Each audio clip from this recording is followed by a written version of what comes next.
Hello guys! Hello! This is for Cancer.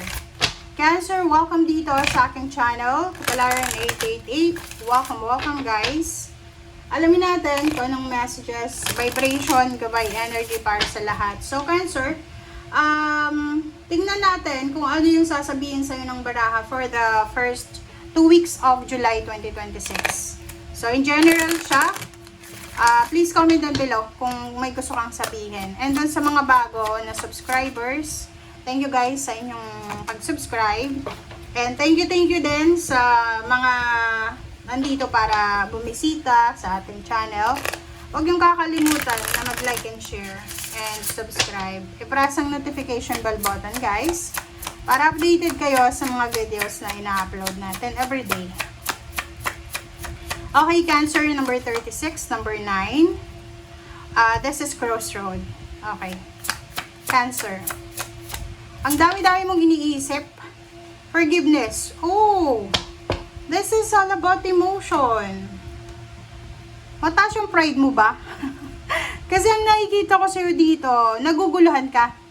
Hindi mo alam. Like for example, aware ka naman. Okay, aware ka siguro, Cancer, na may nasaktan ka. It's either asawa mo, boyfriend, girlfriend, karelasyon, magulang, kapatid, kaibigan, kapitbahay, katrabaho, or kung sino man siya. Kaso lang, naguguluhan ka. Pwedeng mas may edad ka. Okay, like for example, sa trabaho, ikaw yung boss, ikaw yung team leader. May ginawa kang mali sa mga worker mo. Alam mo yon na mali. Sinigawan mo sila, below the belt, or whatever man. Kaso lang, sa pamilya ganun din. Pwedeng ikaw yung tatay, ikaw yung nanay, ikaw yung kuya, ikaw yung ate. And alam mo may ginawa kang mali sa mga bata pa sa pamilya. Kaso lang, mataas yung pride mo eh. 'Di ba? Napakataas. Tingnan mo, nakaupo ka diyan. You're comfortable eh. Parang ang nakikita ko sa iyo, Cancer, wala kang pakialam kung may galit sa'yo, you're at peace, kahit na alam mo na, which is maganda yon sa atin bilang isang tao, na wala tayong pakialam kung may galit sa atin, ganyan ganito. Pero, sa kaso mo, you are parang contemplating. Nasa crossroad ka kasi, you're contemplating kung hihingi ka ba ng tawad, or maghihintay ka na yung ginawan mo ng masama, sila yung humingi ng tawad. Okay? Or kung ano man to, na forgiveness. Sinasabi ng baraha sa'yo dito na sa lahat ng area sa buhay mo, you are contemplating, hindi ka makapag-desisyon kung hihingi ka ba ng tawad or hindi. Okay? Babaan mo ng konti yung pride mo, Cancer. Kasi ang nakikita ko sa'yo dito, discernment ang kailangan mo dito. Okay?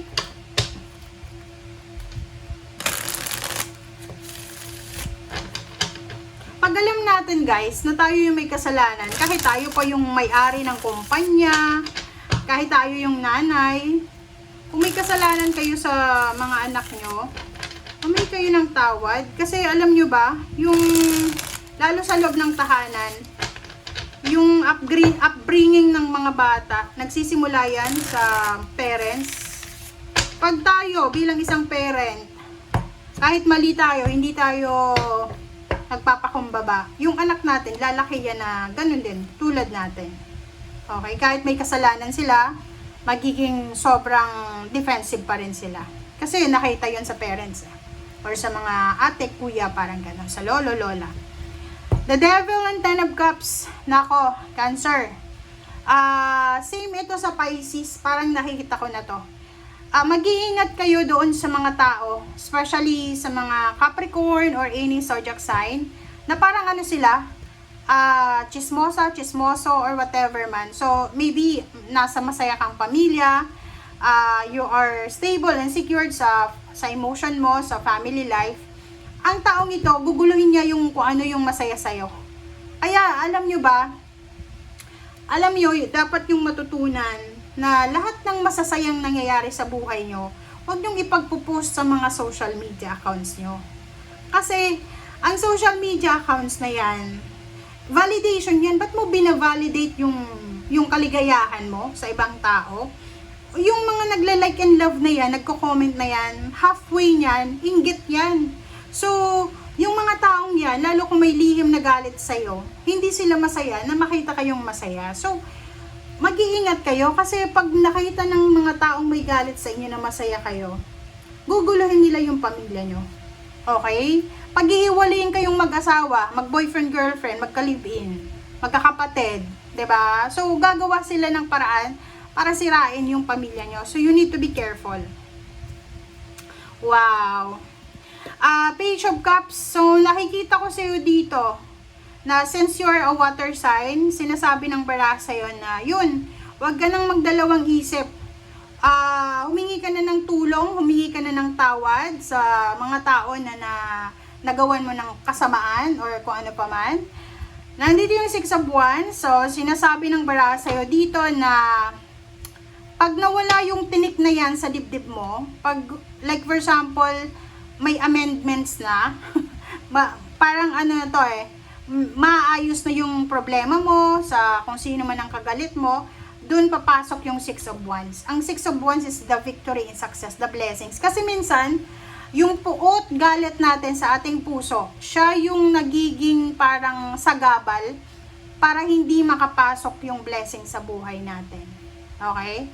Tingnan nyo, yung mga taong may kasabihan yung matatanda yung mga tao na masasama ang ugali, 'di ba? Kahit marami silang blessings na natatanggap, hindi tumatagal yung blessings. 'Di ba? So, sabi ng bara sa iyo dito, yun kailangan mo daw na, yun, humingi ka ng tulong, humingi ka ng tawad sa mga taong nagawan mo ng mali. Okay? And let go, let God, let it flow. 6 of Wands, 4 of Wheels, and Hierophant. May isang tao dito, Cancer. There's someone na tao dito na posibleng matutulungan kanya. Bibigyan kanya siguro ng advice regarding sa kung paano ka mag-iipon ng pera, kung paano ka mapopromote, kung paano ka magtatagumpay. Ang taong ito ay matutulungan ka. So, ang taong ito, darating sa buhay mo, pwedeng mag-offer sa'yo ng love life, ng emotional support, ng friendship, ng collaboration, ng connection, or pwedeng mag-offer sa'yo ng financial help. Okay. Nakikita ko sa'yo dito na may magbabalik. Magbabalik yung yung dati mong desisyon. May ginawa kang desisyon dati na magbabalik sa ngayon. Nakikita mo ba? Ang sabi ng bara sa'yo dito, yung desisyon na to, okay, yung desisyon na yan, ginawa mo na siya dati. Okay? So, kung may ginawa kang desisyon dati, posibleng ulitin mo ulit siya. May gagawin ka na desisyon, action, na ginawa mo na dati. High Priestess and the 8 of Swords. So, sinasabi ng bara sa'yo dito, na okay, yung iba sa inyo dyan, posibleng nasa restrictions, financial, emotional, may mga hang-ups, may mga nakahang, suspended, restricted, ganyan. It's either relationship, it's either pera, or kung ano pa man. Pero sabi ng High Priestess na to, makinig ka sa sinasabi ng iyong intuition because there's a hidden solution, hidden answers, nakatago talaga siya. Lalabas lang siya kung kailangan mo na sa future. Okay? Next is the Hermit and the Ten of Swords. So, yun. So, nakikita ko sa'yo dito na may kailangan kang pag-isipan para matapos na yung mga pain and heartaches. Mga, like, for example, yung mga grudges and resentments mo, yung suklam, galit, puot na nararamdaman mo na dala-dala mo everyday.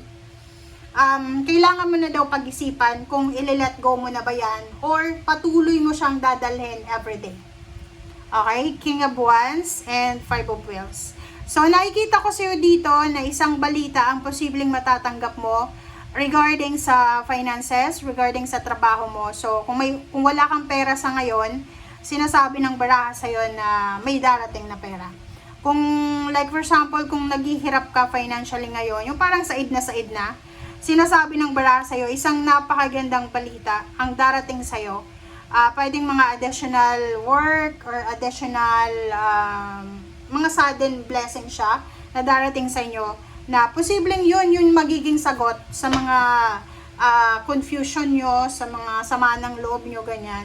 And yun yung kailangan mong paghandaan. Okay? Thank you guys. Bye!